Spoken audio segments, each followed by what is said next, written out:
In today's Take a Day, I want to talk about why the Clippers desperately need Kawhi Leonard to come back sooner than later. Now, before we get into that, though, please like, subscribe, also hit the notification bell, just so you get the newest and the bonus content first. We put out content every day, so you won't miss any content here. Let's just go ahead and jump right into this. So the Clippers have played several games this season already. They've played games and they've shown who they are so far. And it doesn't mean that's who they're going to be going forward or at the end of the season, but that's who they are now. And you are what your record is. So 2-4 is what the Clippers are, and that's what they're worth. And that's exactly what you see on the screen when you see them play in regards to their standings. And when you see that with a team like this who had expectation coming into this season to come out, blast off, come out and blast off to a degree to, spark some interest and spark some eyes in the NBA. And what I mean by that is they were to come in this season based upon last year, what they gave us, and blast off to be 4-1, 5-0. And that's what a lot of people probably expected, especially Clipper Nation, because when you look at the Clippers' schedule up until this point, it's been very favorable towards them. They just haven't seized control and took advantage of the opportunities that they've had. They've played Cleveland, beatable team. They play OKC. They played Portland twice. And they played a Warriors team who isn't even fully healthy themselves. So, you've had pretty much every game the Clippers have played in this season, they could have won every single one of those games. The Clippers could be 6-0 right now. And honestly, they should be 5-1 bare minimum.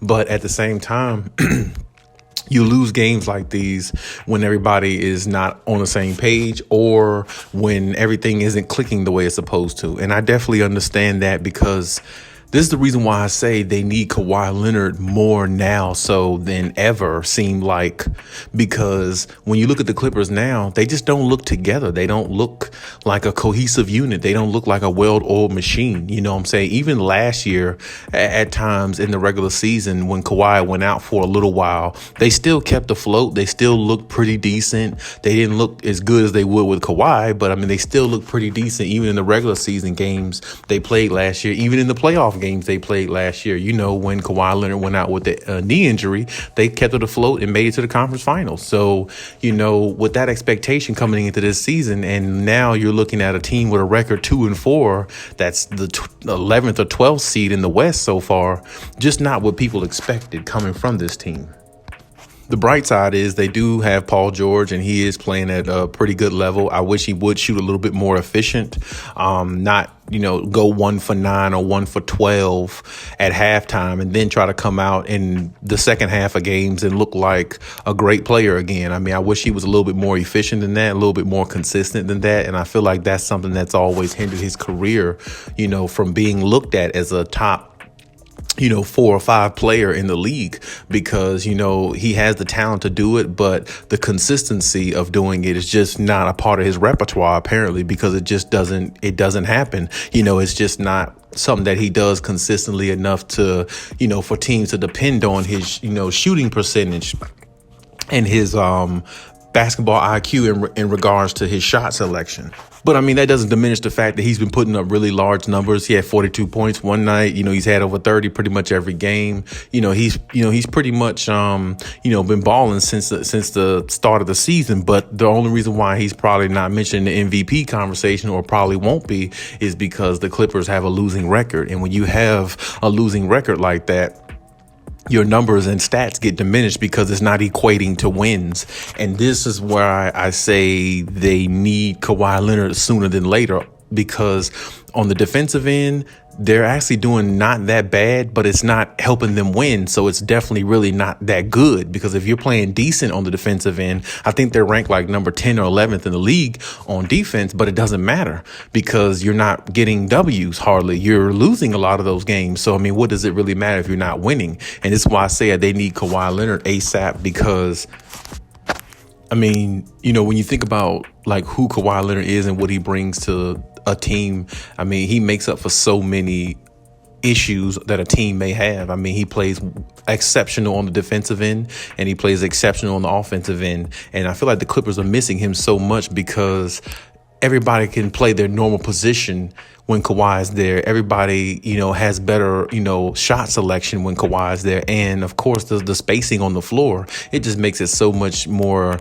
different to play them. And it makes it more of a dynamic team to play because they have offensive and just a weapon in Kawhi Leonard that a lot of teams don't have. And, you have Paul George backing them up, and you have the rest of the crew backing them two up. And it just makes everybody play at another level.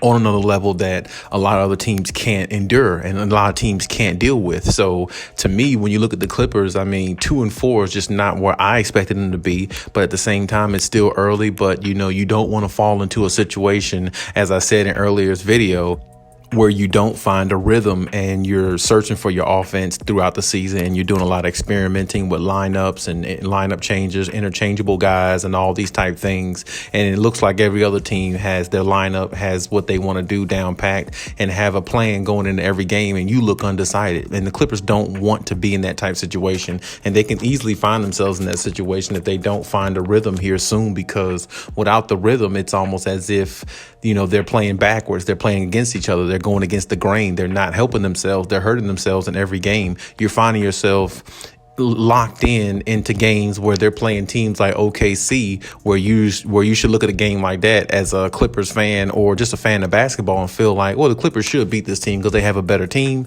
and the Clippers should find a way to prevail against teams like this and maybe win by double digits sometime. Now, of course, you're not going to play teams like that every time and beat them by double digits. You're going to have games like last night where they play OKC and it came down to the last minute, but it shouldn't do that in the beginning of the season when everybody's ramped up, ready to go, and you clearly had the better team, and you clearly got more talent than they have, and you're on your home floor. That shouldn't happen, where it takes Paul George to play 40 plus minutes, have over 30 plus points, and the Clippers escape with a nail-biting type win. That's just not something that, you would hope to see from a team like this who has this type of talent on there. Now, I'm not sure what, Ty Lue was going to do. He was talking about changing lineups and things like that. I think they should implement Brandon Boston in the starting lineup some. It can't hurt because, the guy has offense, and plus you want to get him going so he can feel comfortable in the NBA and show what he really can do, because he's shown in the summer league he had a lot of talent and a lot of skill,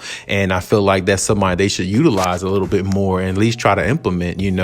I feel like that's some person that might possibly be able to help them. And I know the Clippers are kind of a young team, but they have to realize this is who you are, and that's just the way it is. You have to rock with what you have and go from there until Kawhi Leonard gets back. But looking at this team, it kind of sort of looks like they're just sleepwalking a little bit through the season so far and just hoping to catch a rhythm at some point. But that's not the mentality to have if that's the mentality that they're playing with. The mentality they need to have is catch a rhythm now and keep it going during the season so you can find yourself in the playoff spot, so Kawhi Leonard will feel comfortable not only to come back, but to go back out there and risk getting his knee, hurt again or anything like that for this team, because this team is doing their part. And clearly this team is good enough to be a 6 seed going into the playoffs and to secure a 6-seeded spot without Kawhi Leonard. 5th or 6th seed, they're good enough to do that. You know what I'm saying? So you have to see how it goes during the season, how it plays its course. But,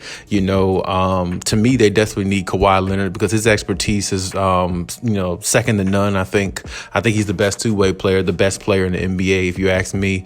I don't think it's I think it's close with Kevin Durant, maybe. But at the same time, I'm not sure.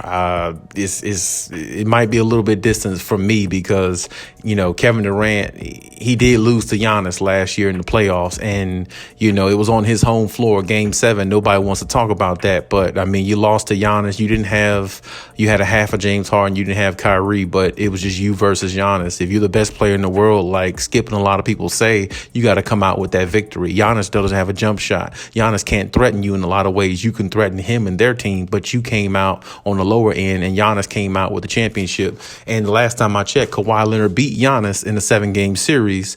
and shut him down defensively, you know what I'm saying, on the defensive end the last several games in that series. So to me, if you want to ask me who the best player is, I think it's Kawhi Leonard, just because of all he can do. And if you ask the Clippers, they would say the same thing because of all that he's shown, even in the little bit of time he's been with them. And, you know, of course, he has a whole lot more to show and prove, but at the same time, he's proven himself in regards to being one of the best players, if not arguably the best player in the league.